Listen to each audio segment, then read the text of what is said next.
Ladies and gentlemen, it is officially that time of year. Pretty soon, it'll be every man for themselves. Your Uncle Rick is going to be complaining about his fantasy team. 3 days of your week will be fully dedicated to football. But as of right now, we don't really know what to expect. We got to take things week by week. Starting things off with the first Thursday night matchup of the season, we got the Cowboys and the Eagles. The Eagles, of course, the defending champs. The Cowboys just lost Micah Parsons. There's a lot of uncertainty there, but I think this will be your typical week one type of game. I don't think any team gets off to a super hot start. I think the Cowboys keep it close throughout most of the game, but the Eagles kind of run away with it towards the end. Give me the Eagles 31-17.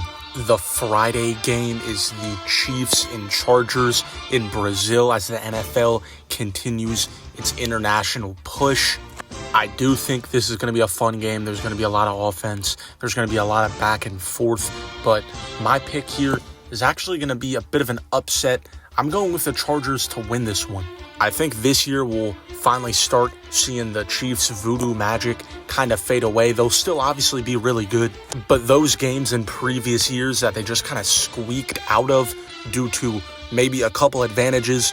Okay, I'm not one of those fans, but I think we'll start to see that kind of fade away a little bit. But just for this game, I got the Chargers winning by a score of 23-20. First 1 o'clock game, we got the Dolphins and the Colts. I'm going to be honest, guys, a lot of these games, you kind of flip a coin. I mean, both these teams have 500 written all over them. 500 at best, honestly, when it comes to the Colts. We look at the past few years, the Dolphins, they usually get off to a hot start. I think the Dolphins win this game by a score of 24-10. Next up, we got the Bengals and the Browns. The Bengals traditionally have not gotten off to good starts in the past few years, but I think that changes in this game. As a Bengals fan, I'm not going to lie, Joe Flacco does scare me a little bit, but I don't think he'll cause any problems.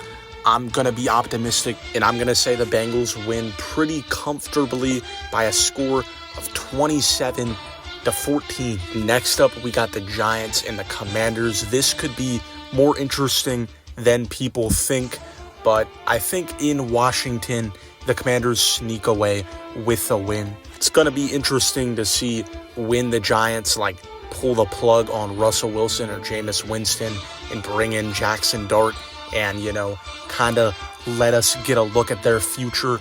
But I got the Commanders winning this game. Final score is going to be 24-13. Next matchup is the Bucs and the Falcons. I think later in the year when these teams meet, it might be a bit of a shootout. But as for week one, I say both teams are a little bit rusty, but the Tampa Bay Bucs win. Final score 27-16. I think the Bucs have another good season this year. Look out, Todd Bowles, Dark Horse Coach of the Year candidate.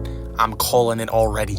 Panthers-Jaguars is the next game, and I don't know why, but over the offseason, for some reason, I've gotten really high on the Jaguars. I think they're going to take a step up this year. I think the Panthers will take a little step up as well. But as for this game, I got the Jaguars winning by a score of 17-10. This next matchup is a little interesting. Kind of feels like a movie script from a very mediocre sports movie. Steelers and Jets, two quarterbacks facing their former teams. The Jets are honestly a completely different team from when we last saw them. They got Aaron Glenn, they got Justin Fields, just a completely new identity, which I think is actually going to be pretty good for them in the long run.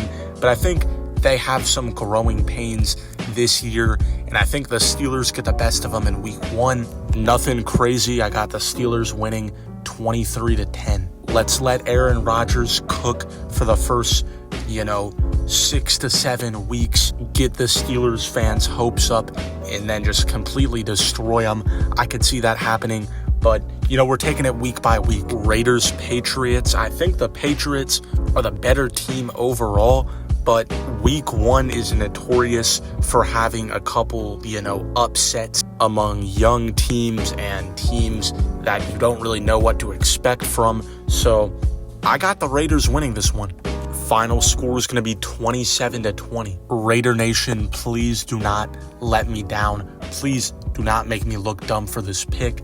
Moving on to Cardinals Saints. I'm going to be honest, I don't really have confidence in either of these teams, but I have the Cardinals winning this game. They're the better team overall, and I have Kyler Murray and the Cardinals offense putting on a bit of a show in this one, winning 31-16.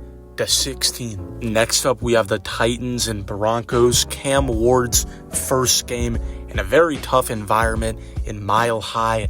I got the Broncos winning this game. I think Cam Ward's going to have a pretty solid rookie season, but I think out of the gate, he's going to kind of struggle. You have to expect it. Not everyone is going to be like Jaden Daniels or something. Broncos win 27-9.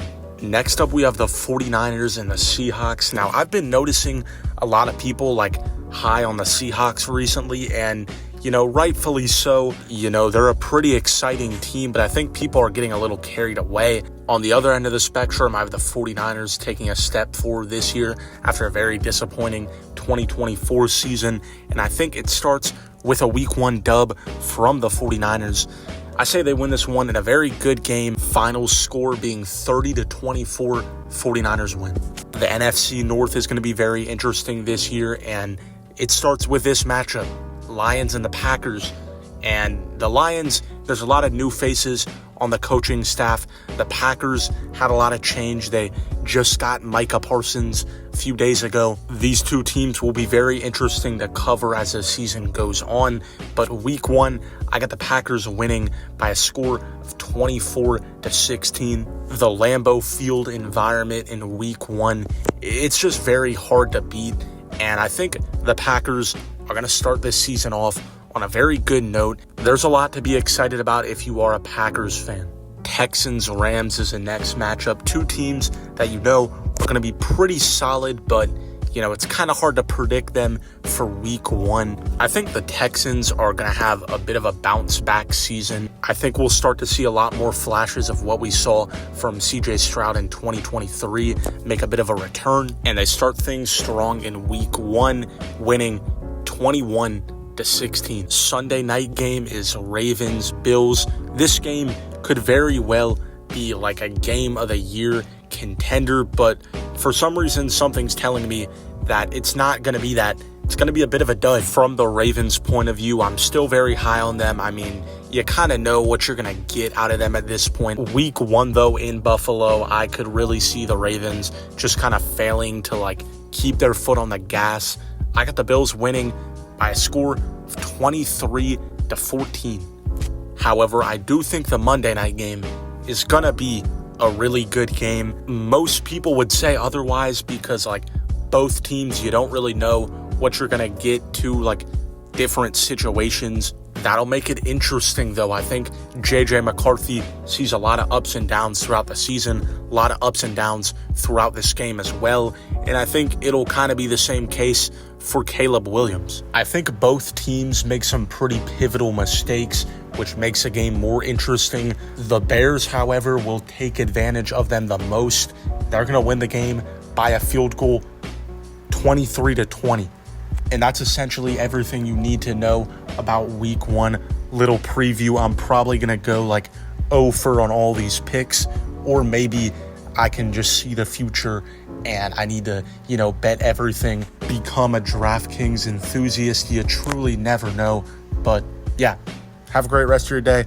Bye.